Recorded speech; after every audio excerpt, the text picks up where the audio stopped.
ओम शांति। 2 दिसंबर की बाबा की मुरली। मीठे बच्चे, समय प्रति समय ज्ञान सागर के पास आओ। ज्ञान रत्नों का वखर अर्थात सामान भरकर फिर बाहर जाकर डिलीवरी करो। विचार सागर मंथन कर सेवा में लग जाओ। प्रश्न: सबसे अच्छा पुरुषार्थ कौन सा है? बाप को कौन से बच्चे प्यारे लगते हैं? उत्तर: किसी का भी जीवन बनाना यह बहुत अच्छा पुरुषार्थ है। बच्चों को इसी पुरुषार्थ में लग जाना चाहिए। कभी अगर कोई भूल हो जाती है तो उसके बदले में खूब सर्विस करो, नहीं तो वह भूल दिल को खाती रहेंगी। बाप को ज्ञानी और योगी बच्चे ही बहुत प्यारे लगते हैं। गीत जो पिया के साथ हैं उनके लिए बरसात है। ओम शांति। बच्चे समझ सकते हैं कि सन्मुख मुरली सुनना व टेप में सुनना व कागज पर पढ़ने में फ़र्क जरूर है। गीत में भी कहते हैं जो पिया के साथ हैं। बरसात तो सबके लिए है, परंतु साथ में रहने से बाप के एक्सप्रेशन को समझने, भिन्न भिन्न डायरेक्शन को जानने का बहुत फ़ायदा होता है। परंतु ऐसे भी नहीं किसको बैठ जाना है। वखर अर्थात सामान भरा और जाकर सर्विस की, फिर आया वखर भरने। मनुष्य सामान खरीद करने जाते हैं बेचने के लिए, बेचकर फिर सामान लेने आते हैं। यह भी ज्ञान रत्नों का वखर है। वखर लेने वाले तो आएंगे न। कोई डिलीवरी नहीं करते हैं तो पुराने वखर पर ही रहते हैं, नया लेने नहीं चाहते हैं। ऐसे भी बेसमझ हैं। मनुष्य तीर्थों पर जाते हैं, तीर्थ तो नहीं आएंगे न, क्योंकि वह तो जड़ चित्र हैं। इन बातों को बच्चे ही जानते हैं। मनुष्य तो कुछ भी नहीं जानते। बहुत बड़े बड़े गुरु लोग, श्री श्री महामंडलेश्वर आदि जिज्ञासुओं को तीर्थों पर ले जाते हैं। त्रिवेणी पर कितने जाते हैं। नदी पर जाकर दान करने को पुण्य समझते हैं। यहाँ भक्ति की तो बात ही नहीं, यहाँ तो बाप के पास आना है। तो बच्चों को समझकर फिर समझाना है। प्रदर्शनी में भी मनुष्यों को समझाना है। यह जो 84 जन्मों का चक्र लगाते हैं, यह तो बच्चे जानते हैं, सब नहीं लगाते हैं। इसमें समझाने की बड़ी युक्ति चाहिए। इस चक्र में ही मनुष्य मूंझते हैं। जाड़ का तो किसको पता ही नहीं है। शास्त्रों में भी चक्र दिखाते हैं। कल्प की आयु चक्र से निकालते हैं। चक्र में ही रोला है। हम तो पूरा चक्र लगाते हैं, 84 जन्म लेते हैं। बाकी इस्लामी, बौद्धी आदि वह तो बाद में आते हैं।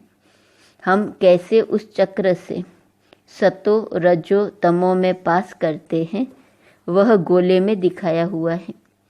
बाकी और जो आते हैं इस्लामी, बौद्धी आदि, उनका कैसे दिखावे? वह भी सतो रजो तमो में आते हैं। हम अपना विराट रूप भी दिखाते हैं। सतयुग से लेकर कलयुग तक पूरा राउंड ले आते हैं। चोटी है ब्राह्मणों की, फिर मुख को सतयुग में, बाहों को त्रेता में, पेट को द्वापर में, फिर टांगों को लास्ट में खड़ा करें। अपना तो विराट रूप दिखाएं। बाकी अन्य धर्म वालों का कैसे दिखाएं? उसे भी शुरू करें तो पहले सतो प्रधान, फिर सतो रजो तमो। तो इससे सिद्ध हो जाएगा कि कभी भी कोई निर्वाण में नहीं गया है। उनको तो इस चक्र में आना ही है। हर एक को सतो रजो तमो में आना ही है। इब्राहिम, बुद्ध, क्राइस्ट आदि भी थे तो मनुष्य। रात में बाबा को बहुत ख्याल चलता है। ख्यालात में फिर नींद का नशा उड़ जाता है, नींद फिर जाती है। समझाने की बड़ी युक्ति चाहिए। उनका भी विराट रूप बनाना पड़े। उनका भी पैर पिछाड़ी में ले जाएं, फिर लिखत में समझाएं। बच्चों को समझाना है। क्राइस्ट जब आते हैं तो उनको भी सतो रजो तमो से पास करना पड़ता है। सतयुग में तो वह आते नहीं, आना तो बाद में है। कहेंगे क्राइस्ट हेवन में नहीं आएगा, यह तो बना बनाया खेल है। तुम जानते हो क्राइस्ट के आगे भी धर्म थे, फिर वो ही रिपीट करना है। ड्रामा का राज समझाना होता है। पहले पहले तो बाप का परिचय देना है। बाप से कैसे सेकंड में वर्षा मिलता है। गाया भी हुआ है सेकंड में जीवन मुक्ति। देखो बाबा के कितने ख्यालात चलते हैं। बाबा का पार्ट है विचार सागर मंथन का। God fatherly birth right now और नेवर अक्सर लिखा हुआ है। ईश्वरीय जन्मसिद्ध अधिकार है, अभी नहीं तो कभी नहीं। जीवन मुक्ति अक्सर लिखना है। लिखत क्लियर होंगी तो समझाने में सहज होगा। जीवन मुक्ति का वर्षा मिला। जीवन मुक्ति में राजा रानी प्रजा सब हैं, तो लिखत को भी ठीक करना पड़े। बिगर चित्र भी समझाया जा सकता है, सिर्फ इशारे पर भी समझाया जा सकता है। यह बाबा है, यह वर्षा है। जो योग युक्त होंगे वह अच्छी रीति समझा सकेंगे। सारा मदार योग पर है। योग से बुद्धि पवित्र होती है, तब ही धारणा हो सकती है। इसमें देही अभिमानी अवस्था चाहिए। सब कुछ भूलना पड़े, शरीर को भी भूलना है। बस अब हमको वापिस जाना है। यह दुनिया तो खत्म हो जाने वाली है। इसके लिए तो सहज है, बाबा के लिए तो सहज है, क्योंकि इनका धंधा ही यह है। सारा दिन बुद्धि इसी में लगी हुई है। अच्छा, जो गृहस्थ व्यवहार में रहते हैं उनको तो कर्म करना है। स्थूल कर्म करने से वह बातें भूल जाती हैं, बाबा की याद भूल जाती है। बाबा खुद अपना अनुभव सुनाते हैं। बाबा को याद करता हूँ, बाबा इस रथ को खिला रहे हैं, फिर भूल जाता हूँ। तो बाबा विचार करते हैं, जबकि मैं भी भूल जाता हूँ, तो इन विचारों को कितनी तकलीफ होती होंगी।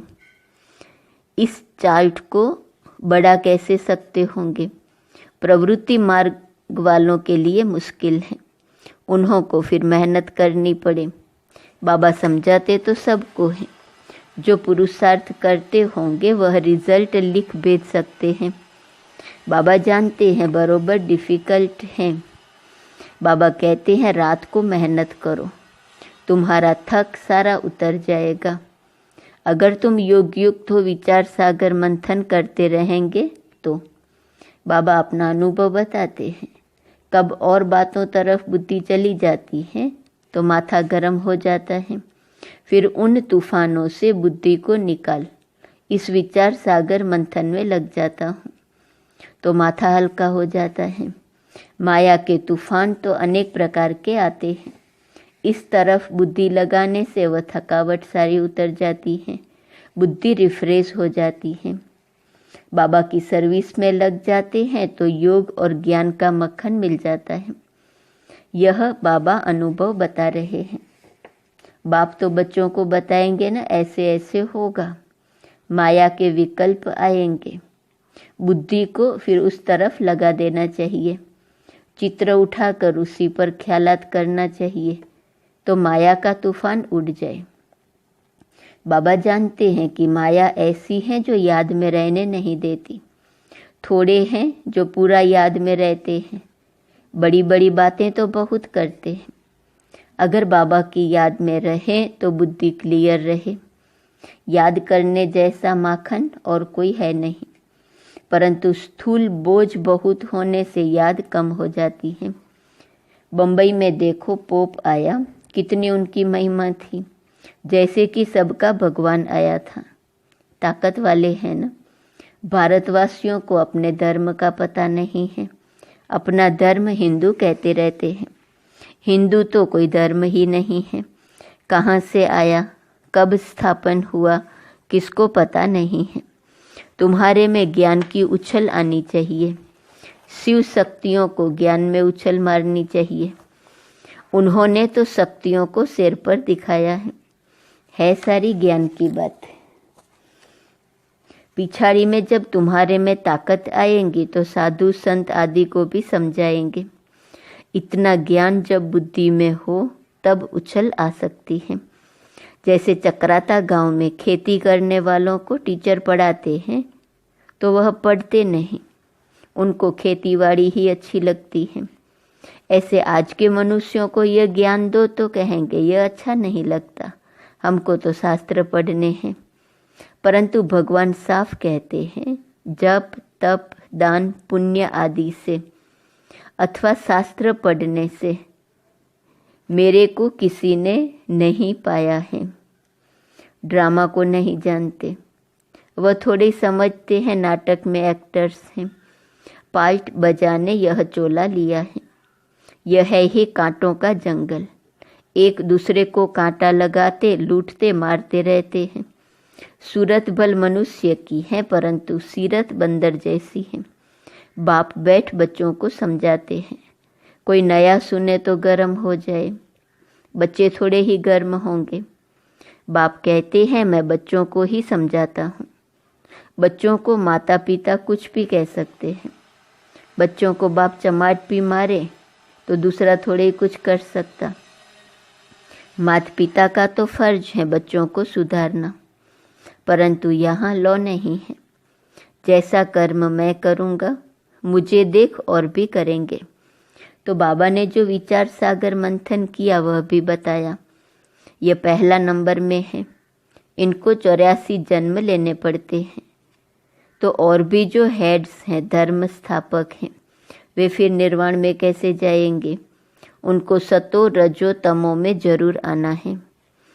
पहला नंबर में लक्ष्मी नारायण है जो विश्व के मालिक हैं, उन्हों को भी 84 जन्म लेने पड़ते हैं। मनुष्य सृष्टि में जो हाईएस्ट न्यू मैन है, उनके साथ न्यू वीमेन भी चाहिए, नहीं तो वीमेन बिगर पैदाइश कैसे होंगी। सतयुग में न्यू मैन है यह लक्ष्मी नारायण, ओल्ड से ही न्यू होते हैं। यह तो ऑलराउंड पार्ट वाले हैं, बाकी भी सब सतों से तमों में आते हैं। ओल्ड बनते हैं फिर ओल्ड से न्यू हो जाते हैं। जैसे क्राइस्ट पहले न्यू आया, फिर ओल्ड बनकर गया, फिर न्यू होकर आएगा अपने टाइम पर। यह बात बड़ी समझने की है। इसमें योग अच्छा चाहिए, पूरा सरेंडर भी चाहिए, तब ही वर्षे का हकदार बन सके। सरेंडर होगा तो फिर बाबा डायरेक्शन भी दे सकेंगे कि ऐसे ऐसे करो। कोई सरेंडर है फिर कहता हूँ कि व्यवहार में भी रहो तो बुद्धि का मालूम पड़े। व्यवहार में रहते हुए ज्ञान उठाओ, पास होकर दिखाओ। गृहस्थ में नहीं जाना, ब्रह्मचारी होकर रहना तो अच्छा है। बाबा हर एक का हिसाब भी पूछते हैं। मम्मा बाबा की पालना ली है तो फिर कर्ज भी उतारना है तो बल मिलेगा, नहीं तो बाप भी कहेगा कि हमने इतनी मेहनत कर पालना की और हमको छोड़ दिया। हर एक की रग देखनी पड़ती है, फिर डायरेक्शन दिए जाते हैं। समझो इनसे भूल हो जाती है तो बाप उसको अभूल कराए ठीक कर देते हैं। यह भी कदम कदम श्रीमत पर चलते रहते हैं। कब नुकसान हो जाता है तो समझते हैं ड्रामा में था, आगे फिर ऐसी बात होनी नहीं चाहिए। भूल तो अपने दिल को खाती है, भूल की है तो उसकी एवज में फिर बहुत सर्विस में लगना चाहिए, पुरुषार्थ बहुत करना चाहिए। आज बाबा युक्ति बताते अगर कोई भूल हो जाती है तो उसके बदले में बहुत सर्विस करो। कोई का जीवन बनाना यह है पुरुषार्थ। बाबा कहते हैं मुझे ज्ञानी और योगी सबसे प्यारा है। योग में रहकर भोजन बनाए खिलाए तो बहुत उन्नति हो सकती है। यह शिव बाबा का भंडारा है, तो शिव बाबा के बच्चे जरूर ऐसे योग युक्त होंगे। धीरे धीरे अवस्था ऊंच होती है, टाइम जरूर लगता है। हर एक का कर्म बंधन अपना अपना है। कन्याओं पर कोई बोझ नहीं, हाँ बच्चों पर है। बड़े बच्चे हो गए हैं तो माता पिता को बोझ पड़ता है। बाप ने इतना समझाया, इतना समय पालना की है तो उन्हों की पालना करनी पड़े। हिसाब चुकतू करना है तो उनकी भी दिल खुश होंगी। सपूत बच्चे जो होते हैं तो वह मुसाफिरी से लौटने पर सब कुछ बाप के आगे रखते हैं। कर्जा उतारना है, बहुत समझने की बातें हैं। ऊंच पद पाने वाले ही शेर माफिक उछलते रहेंगे। अच्छा, मीठे मीठे सिकीलदे बच्चों प्रति माता पिता बाप दादा का याद प्यार और गुड मॉर्निंग। रूहानी बाप की रूहानी बच्चों को नमस्ते। रूहानी बच्चों की रूहानी बाप को नमस्ते नमस्ते नमस्ते। धारणा के लिए मुख्य सार। पहली पॉइंट, योग में रहकर भोजन बनाना है, योग में ही रहकर भोजन खाना और खिलाना है। दूसरी पॉइंट, बाबा ने जो समझाया है उस पर अच्छी रीति विचार सागर मंथन कर योग युक्त हो, औरों को भी समझाना है। वरदान, स्व परिवर्तन और विश्व परिवर्तन की जिम्मेवारी के ताजदारी, सो विश्व राज्य के ताजदारी भव। जैसे बाप के ऊपर, प्राप्ति के ऊपर हर एक अपना अधिकार समझते हो, ऐसे स्व परिवर्तन और विश्व परिवर्तन दोनों के जिम्मेवारी के ताजदारी बनो, तब विश्व राज्य के ताज अधिकारी बनेंगे। वर्तमान ही भविष्य का आधार है। चेक करो और नॉलेज के दर्पण में देखो कि ब्राह्मण जीवन में पवित्रता का, पढ़ाई और सेवा का डबल ताज है। यदि यहाँ कोई भी ताज अधूरा है तो वहाँ भी छोटे से ताज के अधिकारी बनेंगे। स्लोगन, सदा बाप दादा की छत्र छाया के अंदर रहो तो विघ्न विनाशक बन जाएंगे। छत्र छाया में रहो तो विघ्न विनाशक बन जाएंगे। आज का स्वमान है, मैं आत्मा देह के बंधन से मुक्त हूँ। अव्यक्त इशारे की पॉइंट 2 दिसंबर, देह ही सबसे अधिक अपने बंधन में बांधती है।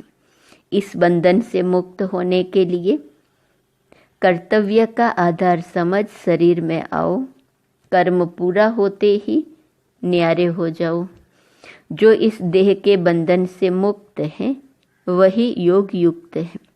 जो जितना योग युक्त है उतना जीवन मुक्त है। ओम शांति।